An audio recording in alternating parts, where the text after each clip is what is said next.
سلام کوچولوی نازنین، به قصه فسقلیا خوش اومدی. راستی میدونی فسقلیا چیان؟ موجودات بامزه و شیطونی که تو دنیای خیالی ما زندگی میکنن. آماده ای بریم ببینیم امروز چه قصه‌ای برامون آماده کردند؟ پس چشماتو ببند و با هم بپریم تو دنیای فسقلی ها. به نام خدا.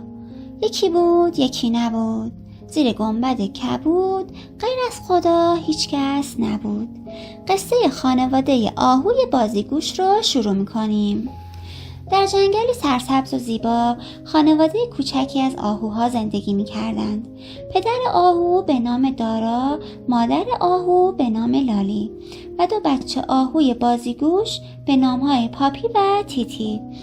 پاپی و تیتی خیلی شیطون بودند و همیشه دنبال ماجراجویی میگشتند. یک روز وقتی پدر مادرشون مشغول چیدن برگ‌های تازه بودند، آنها تصمیم گرفتند به تنهایی به دل جنگل بروند. پاپی گفت بیا بریم کنار رودخانه.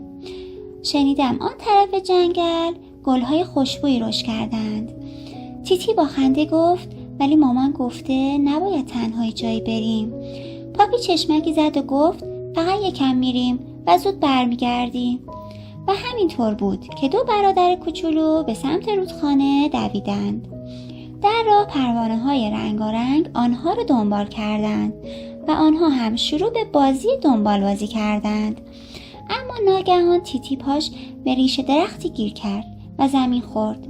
پاپی سریع پیش او دوید. حالا آنها گم شده بودند و راه خانه را پیدا نمی کردند. همانطور که ترسیده بودند صدای جیرجیرک ها و شاخه های خشک آنها را بیشتر می ترساند. ناگهان صدای آرامی شنیدند. بچه ها اینجا چه می کنید؟ آنها برگشتند و خانم جغد دانایی را دیدند که روی درخت نشسته بود. پاپی با خجالت گفت ما گم شدیم.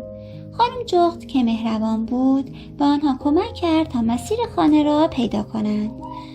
وقتی به خانه رسیدند پدر و مادرشان خیلی نگران بودند اما خوشحال بودند که بچه‌ها سالم برگشتند. لالی آنها را در آغوش گرفت و گفت دفعه بعد اول از ما اجازه بگیرید. جنگل گاهی میتواند خیلی خطرناک باشد. دارا هم اضافه کرد اما خوشحالیم که از این ماجرا درس گرفتید.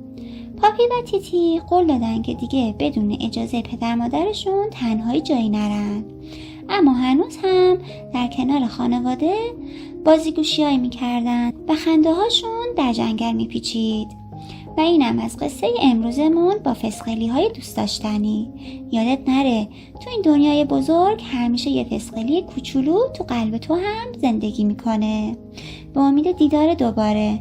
بای بای فسقلی.